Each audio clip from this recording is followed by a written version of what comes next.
Hi everyone, welcome to Theme Park Academy, brought to you in partnership with blooloop.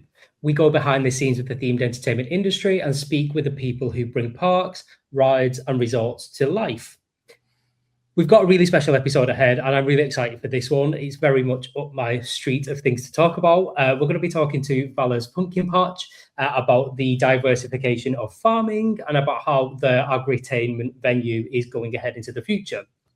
But it's been a bit of a time between Adam and I recording these episodes. So Adam, what is new with you? What have you been up to? Just life, really. As our national policy changes day to day, we never know what unique economic things we're going to face. So I think that's been sort of a big challenge Q1, much like it was last year with the tariffs, but still figuring things out. How about yourself? Working. Constant. It's been a busy old time. I think it's what we've seen is obviously with disruption happening in Q1, like you've just said, we're seeing other regions kind of, sounds awful, but some are benefiting from that happening, which is quite crazy. So especially because staycations seem to be going up at the moment, especially within the UK, within Europe. So it's just a really busy time. It's good though. I can't complain at all. It's a good thing to do. Have you read anything newsworthy anytime soon? Has there been anything exciting that you've read in the news? I don't know in the news. Actually, one thing I've been reading is Bob Weiss's book on his time at Disney. So like that has been my free time reading lately. And it's so for people who enjoy the attractions industry and want the stories about my favorite park, Tokyo Disney Sea, and the other projects that Bob worked on, I highly recommend that for kind of a really interesting take on themed entertainment and themed entertainment development. Nice, very nice. It's so hard to keep up to date nowadays, isn't it? Like you said, it's hard enough in the US to kind of keep up every single day with what's happening there at the moment. But how do you keep up with the industry? What do you do to keep up with the industry? Is there anywhere that you read? Like what do you do? Funny you should ask, Mark, because I use our friends at blooloop.com. So for those of you who don't know, if this is your first show, we have our partners at blooloop.com who've been supporting us since we started the podcast, and everything for all our content's available there. But more importantly, they have a daily newsletter where you can get all of your news in the inbox, know what's going on in the industry, and a great website. And it's not just a website with press releases, it's actual news stories, analysis, and really a lot of different takes on the attractions industry. So if you want to stay in the loop, go to blooloop.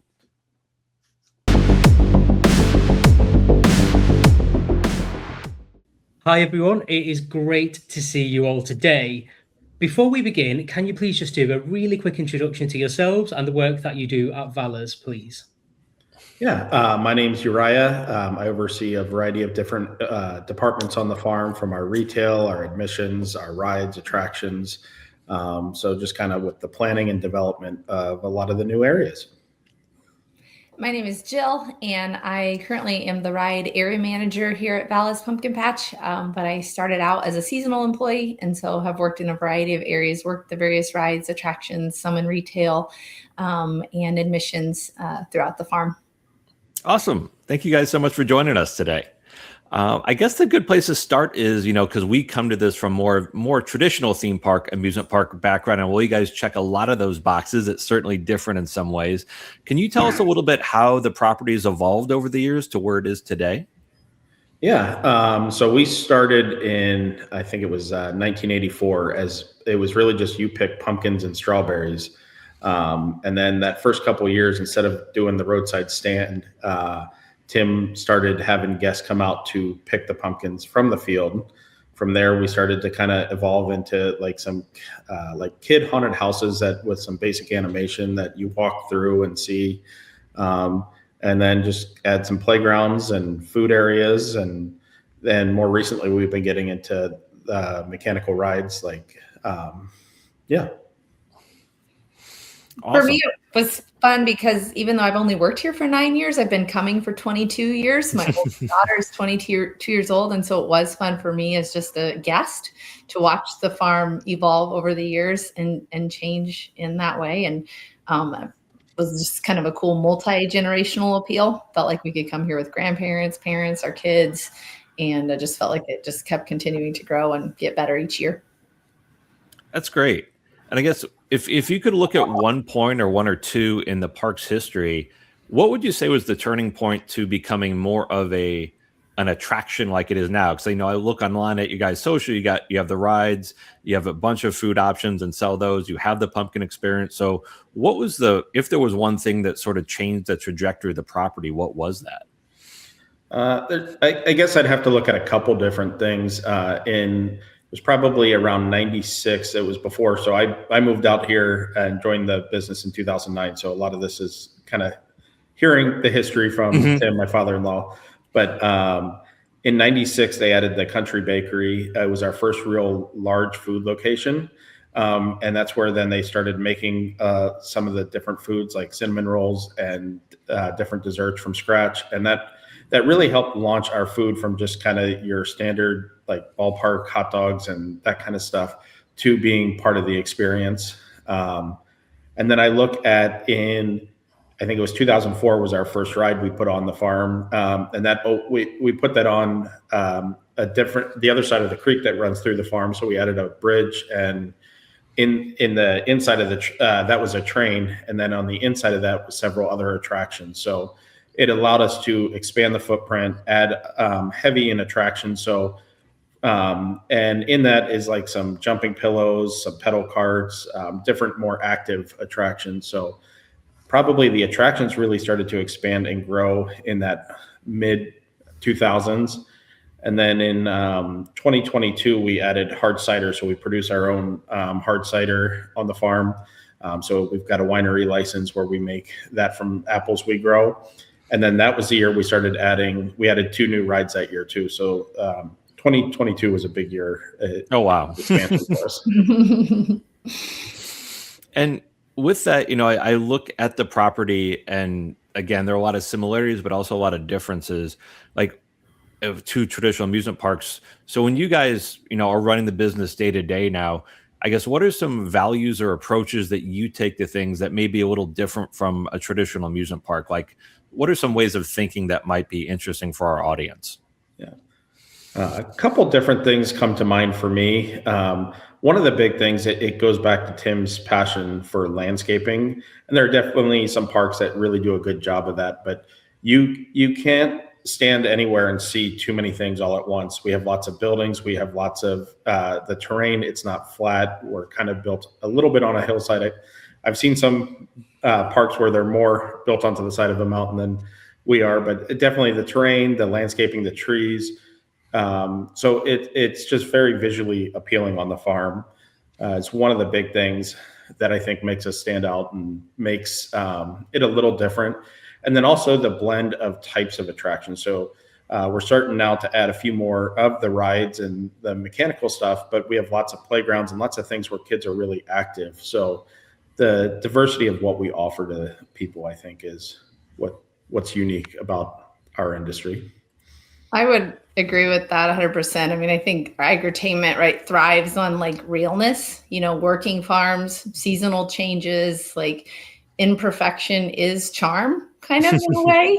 Visitors feel like they're experiencing something genuine when we're here. Yeah. When they're here, they see all the attractions and rides and stuff, but yet there's just something like really authentic about it. We talked about the food and beverages. We have areas where you can see people making the homemade pies. You can see us pressing the cider. They're getting to see this stuff firsthand, which adds to the experience. So, I think that's a great point, Joan. I guess one question I would have is, how do you keep that authenticity as you just get more people coming through the gate each year? How do you keep that small hometown feel, but certainly compared to 20 years ago, the property's changed so much. Yeah, I think some of it is just the people. Honestly, some of it's just the Midwest spirit. You really can't instill, the people the employees that we bring in seasonally to help us, the people we have here, are friendly. They love this environment. I think something that we bring with agritainment is that not every attraction has to be like cutting edge. That simple, well-designed experiences can still have a lot of appeal. We kind of bring that slower pace to things that I think agritainment encourages a wandering, kind of relaxing, unstructured time.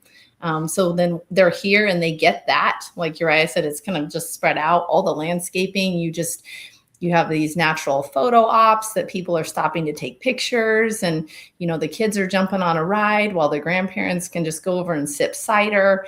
And so it really, like I said, just the way the farm is set up and spread out just creates a slower paced feel, but yet still plenty to do.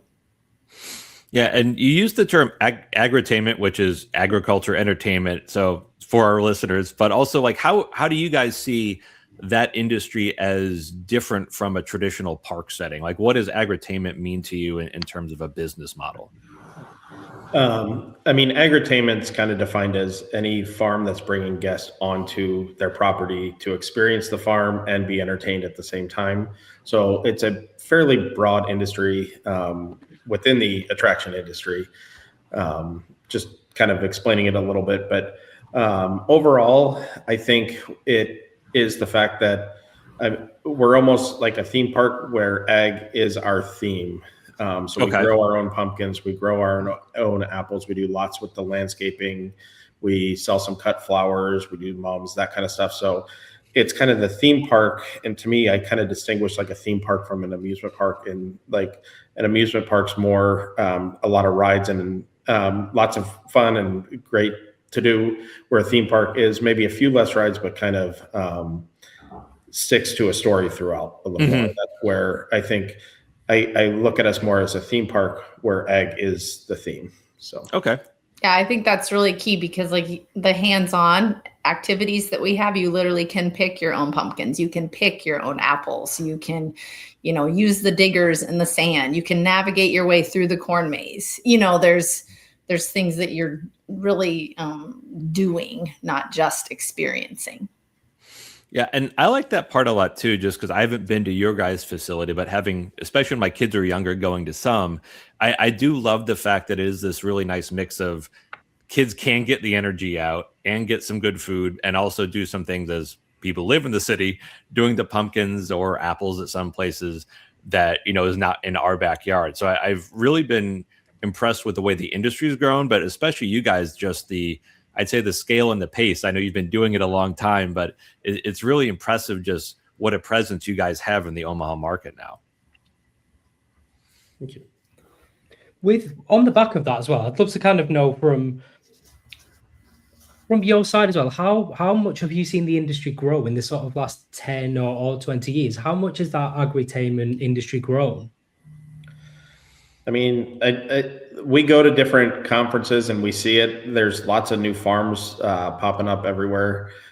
So yeah, in general, the whole industry has grown. And I think one of the biggest years for growth, it wasn't our biggest, but for an industry-wise, was actually 2020, when a lot of parks were closed because it's that authentic outdoor experience. People still wanted to get out and have fun and do stuff with their families. They still wanted all those things. But kind of being in more of the rural farm areas, that was actually one of the years that most farms saw some major growth. Oh, that's really interesting. Yeah, I know being an outdoor facility can sometimes be a challenge with the weather, but that was definitely one case where it was a benefit for you guys. Yep. Interesting. And I know you guys are, active in the amusement park industry also. You're a park. And I guess as you think about, you brought a lot of unique things, I'd say, to our industry. Are there things from the way traditional theme parks or amusement parks operate that you've brought back into your business model? Yeah, I mean, I look at all ways that the family goes to be entertained. They're all kind of the same market, whether that's like the indoor, like FEC, the bowling alley, the play places like that, whether it's the amusement parks. And I take my kids to a bunch of those, and it's like, what do we see? What do we like? What do we not like? And the rides is one that is starting to come over more to the agritainment. I know my father-in-law did a presentation a couple years ago, and he's like, I never thought we'd have alcohol on the farm, and I never thought we'd have rides on the farm. And I mean, when done right, I think they both really contribute to the product that we're selling. Because we didn't just add like the drinks on the farm, we added the fresh cider that we make ourselves here. And that's part of the experience, part of the story.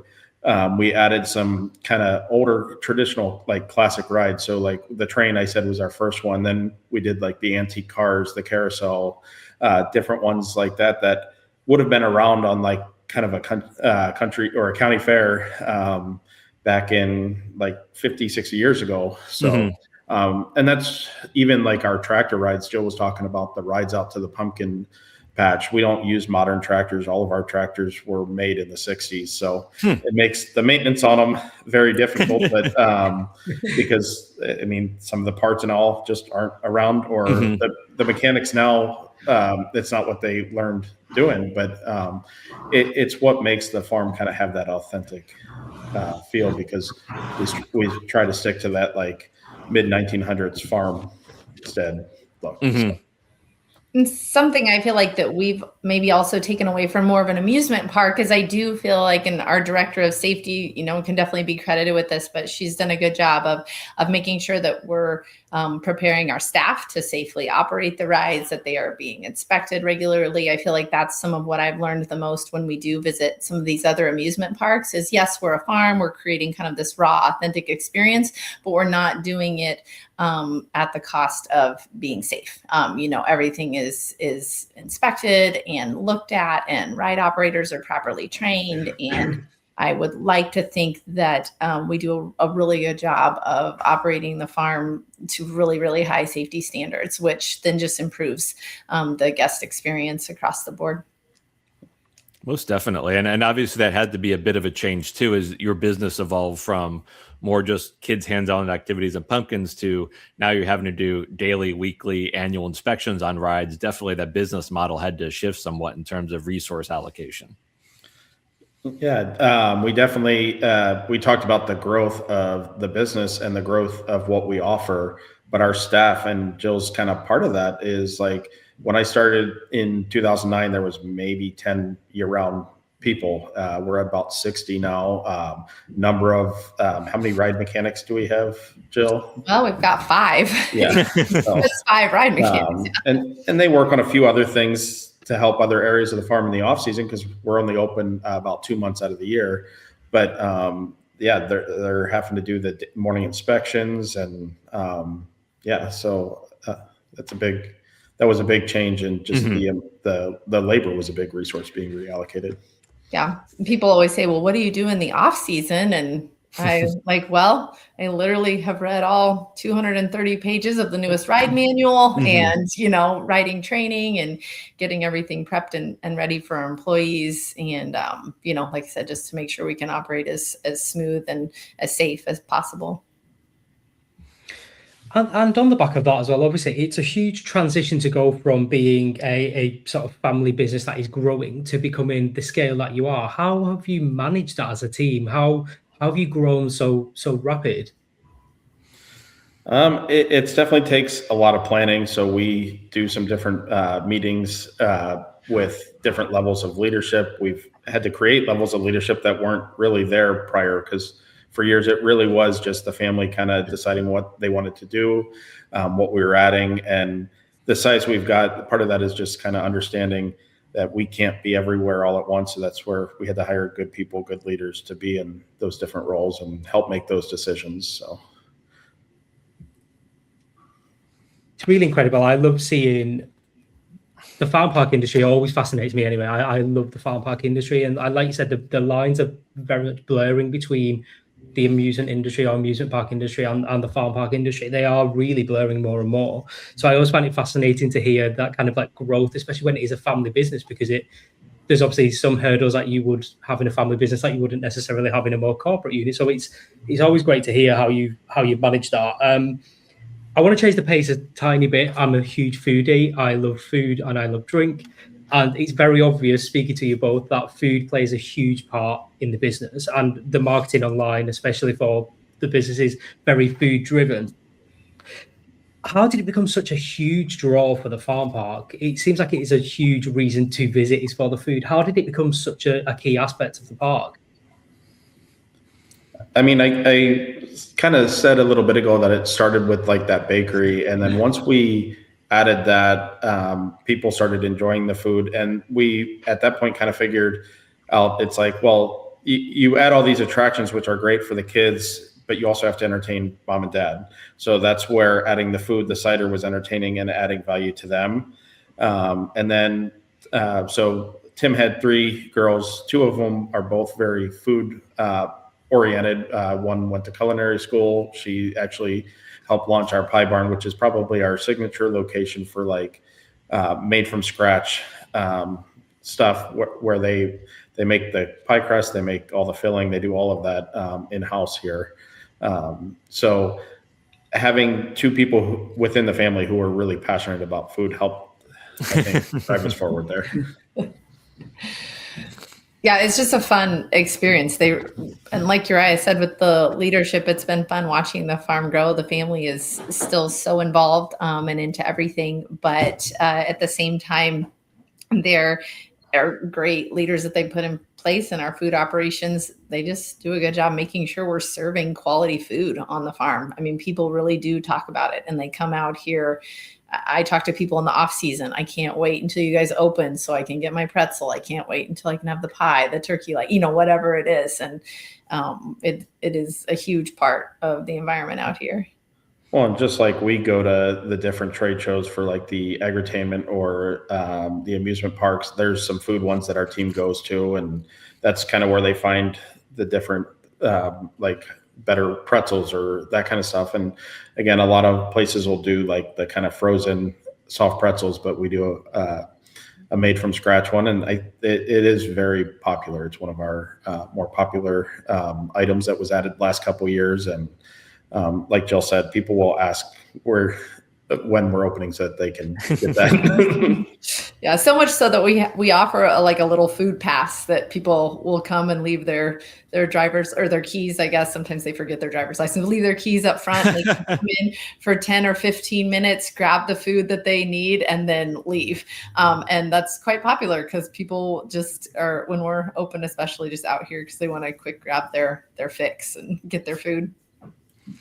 I think that's what impressed me so much, was just that not only that you had a wide variety of food offerings, but it just seemed to be great stuff and unique stuff. So it was bespoke to your property in a certain way, but also I've been to some amusement parks where the food ain't great. It feels like it's been sitting out for 5 hours sometimes. And everything I've seen on your guys from the reviews or on your social, it just seems that you guys have a lot of great stuff there that is another way to attract guests, which I thought was really interesting for a property your size. Yeah. A lot of the seasonal staff will tell you that we're glad that we walk so much during the season because everybody's putting on weight. That or else we're spending our paycheck at all the food locations. Mm-hmm. So yeah. Yeah, that's definitely a reason I couldn't work there, because my money would be gone instantly. My money would be gone very quickly. I'd love to have a really quick chat about the online reviews, because the reviews are incredible for the venue and the property.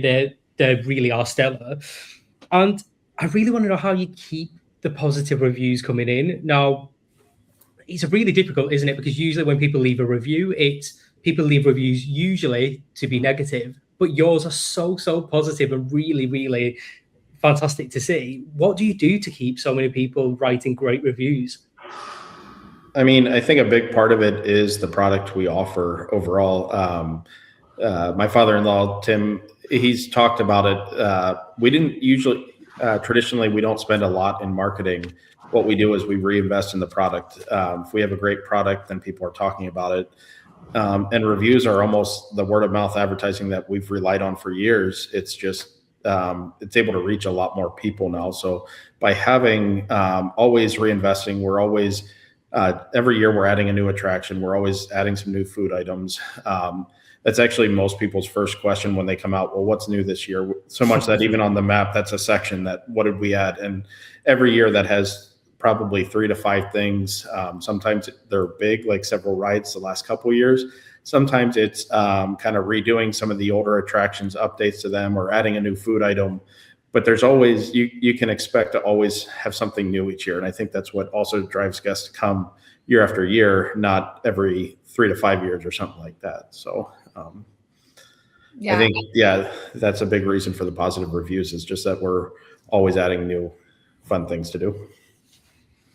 Yeah, I would agree with with that. I know, like I said, as I said, we would come every year since my daughter was a baby. And I remember every year we would look forward to what's new this year, and just watch it grow and expand. And then I think the other thing, and I think the family has done a great job of this. So speaking as someone who came on as a seasonal employee and then, now has moved to the core staff, but is they have always from the very beginning promoted magical memories. We want to create magical memories. And you hear the family saying that to those of us who are coming on as seasonal employees. And then those of us who are training now, the seasonal employees, we include that as a huge part of our training of here are our core values. And we want to create magical memories for the guests who are coming on to the farm. We want them to leave everything at the gate, all the stuff that they're carrying, all the heavy stuff, and just come in and enjoy the day. And then, those of us who have, the seasonal staff under us, I consider it my job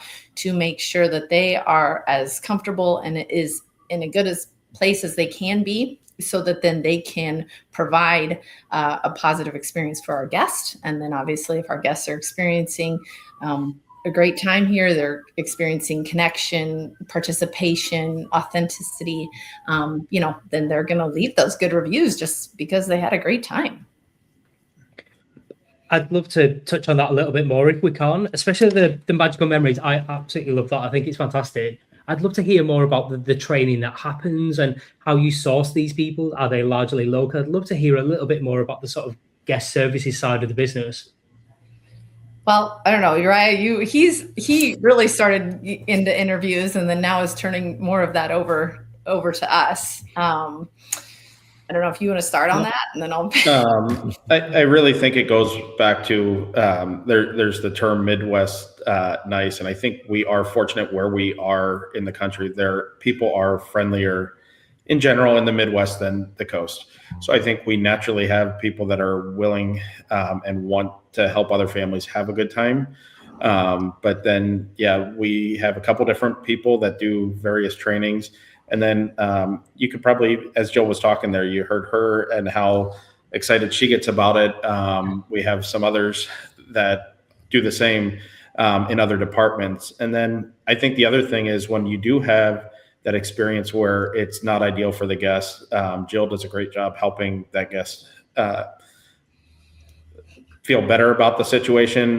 We have our office staff, the lady that kind of heads up that, her name's Sarah. She does a great job. Anytime there's a customer concern, she's helping reach out. And so I think that's also where the positive reviews come from, back to some of the initial questions. When we have those less than ideal experiences, the people, not myself, but we have people that are good at dealing with that. And they just help make that situation as best as they can. And that leads to that too. So.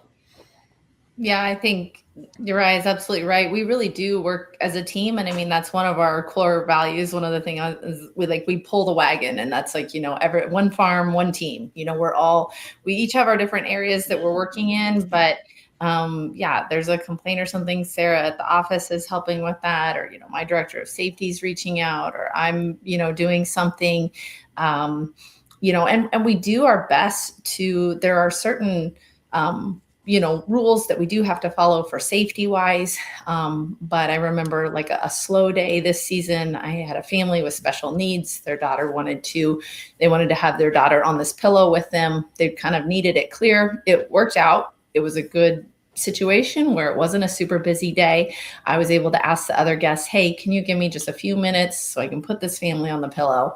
They were able to jump together. It was only literally 2 or 3 minutes. That was all they needed. Got off, done. We try to do little things like that where we can. It's not always possible, and people usually understand, obviously on a busy Saturday, something like that would have been really tricky. But we do our best, like I said, as an organization, to just create positive memories where we can. And then if something happens and something's not so positive, we have a hospitality crew. A free bag of kettle corn goes a long way. If somebody had, something not go right, I had a girl, and it was, and she said, oh, it was my fault. She kind of had sprained her ankle on the pillow and was just hurting a little bit. And, you just kind of like, oh, here's a bag of kettle corn. Well, that cheers her right up. And maybe that ankle doesn't feel so bad anymore. So.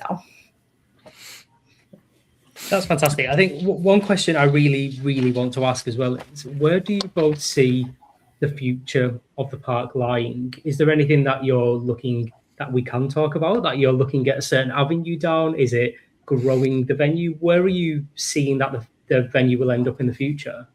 Yeah. I mean, we still have lots of ground around us. So being a farm, we have lots of acres out here. Some of them you really can't develop based off where they are or different things. Plus, to keep that authentic farm, we still need to be able to grow our apples, grow our pumpkins. But there's lots of room to still keep growing. And I think that's one of the things going forward. It's the idea of lately we've been doing a lot more of the rides because they're new to us, and kind of having it get caught up to the other levels.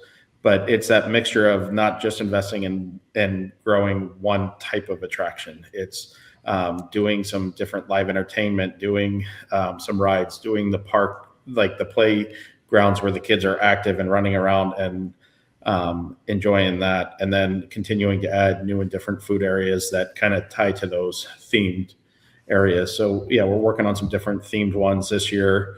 We're kind of putting in like a pirate ship and a little pirate area. With that, there will be like a mini golf, because that's a very common theme, mini golf. But that'll be kind of all one area, and then expanding that area this year or next year, as in 2027, with like a playground and a food stand that kind of connects it all together. So. Yeah, Uriah is right. I mean, I think of something recently, they added like a tasting event out in the orchard with some of the cider. And so now, I mean, you see families that'll come during the daytime with their kids and then maybe get a wristband and they got a sitter for the kids. And then they're coming out just by themselves in the evening, And so that's fun to see, like I said, that we really cater to so many different aspects. It can be a date night and then, but a family day out as well.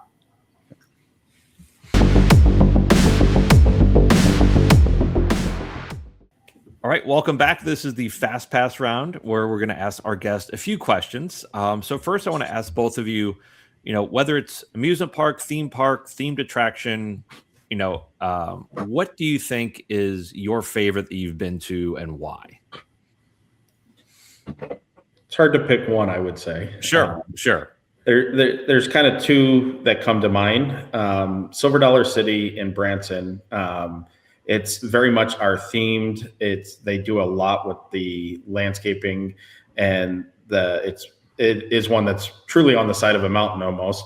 Yeah. So you get a lot of steps going up and down the hill, which is fun. And they're another one that I think really does a great job with the food. They have very high quality food, and that's we have some good friends down there that we go, and we've had tours and done different things with them. And I think that's was a very early inspiration for the business. And then the other one that comes to mind is somewhere like Legoland out in San Diego, where it's really designed for that age, probably 4 to 12-year-old kid. And that's kind of that was our original market, obviously with the cider. And we've talked about, you want to appeal and have something for everybody. But really, when we drill it down to like why we started as a business, it was for parents to bring kind of kids out. And I look at Legoland and their idea of their mixture of rides and attractions that really target that age group. So. Yeah, I would agree with you on the Silver Dollar City. I think that was the first amusement park I ever went to as a kid. And I really love that kind of just the country feel. Like I said, it does remind me a lot of what we kind of have going on here. And then another park that I just thoroughly enjoyed that I had the privilege of visiting on our Vala's trip when we went to IAPA, it was the Universal Epic, their new park that they opened. It was just really neat to see that. I loved the theming of every area. I felt like it was kind of easy to maneuver around the park. I really enjoyed that experience and the rides and everything there. It was really fun. We're going to move on to question number 2, which is actually trickier than the first question, which is, what is your single favorite attraction? So this will be a individual attraction within a park, or it might even be a museum exhibit. It can be anything that's an individual element.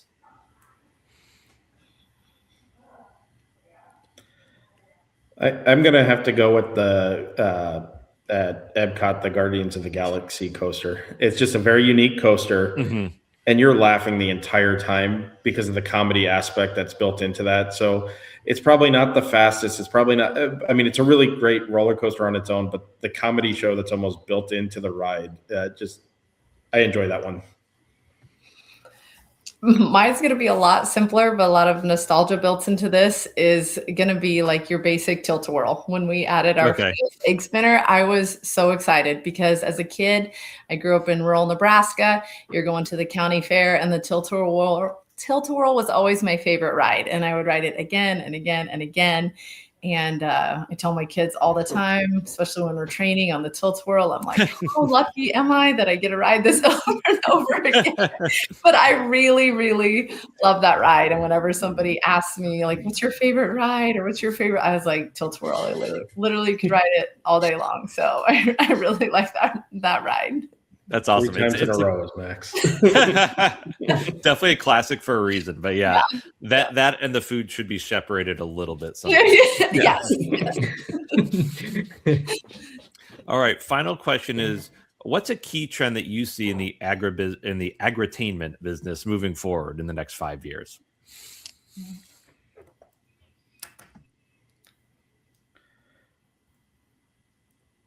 I guess something that comes to mind initially for me, and I feel like Zamperla has even started thinking about this, is trying to make rides pretty accessible for a lot of people. And I think we look at that as a park, is how can we make.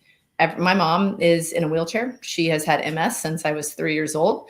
I love that she can come out here to Vala's and she can ride out to the hay rack, to the orchard. She could get on the train. With the Zamperla coaster, we can, have a transferring if somebody's in a wheelchair, and we've used it multiple times. And so I feel like even we visited Morgan's Wonderland in San Antonio recently, and just seeing how I feel like people are being really inclusive, trying to make the experience something that caters to everyone, different thrill levels, different likes, different abilities, all those things. So I just see that, continuing to grow, and even like something I want to build more into my training this year for my seasonal employees is just what it looks like to really including people who are different. That's great. Yeah. My answer is not going to be as good as hers, I think. Trying to think about it. I think back to some of the conferences. We just got back from one. She mentioned when we were down in San Antonio with Agritainment Group. And a lot of farms are kind of doing some different things where, like with some light shows and different things to draw people in the evening. So whether that's to spread out the crowd, whether that's to get people to come 2 different times, maybe on a season pass or something like that, but trying to add things to make people either stay longer or come more than once, and offering that unique experience at different times of the day. So the light shows was one that I've seen, and even looking at theme parks, the way the pumpkin nights at Dollywood, Silver Dollar City, those are really well done, and that's kind of something that's interesting. Oh, that's great. That's great. Well, thank you guys so much for joining us this week. Wanted to ask before we go, what are you guys' website, socials, all that good stuff so people can follow you? Social media, you can find us on YouTube, Instagram, Facebook. Vala's Pumpkin Patch is what you would search up and be able to find. Vala's is VALAS, and then Pumpkin Patch, and find videos about our history. They have a neat video of even just like what it looks like as we're open, food items, all the things, and those are great ways to follow along, especially as the season gets closer, and there'll be videos about the new things coming out. But all of those platforms on social media, you should be able to find all kinds of information. Awesome. Yeah, awesome. She mentioned Josh, our videographer. Yes. He does a YouTube series every year. He calls it like the Vala's countdown, I think. But it highlights some of the new attractions, new food items, and those are always exciting videos to kind of preview guests what to expect this fall. So yeah, you'll get to see Kyla. YouTube's pretty cool.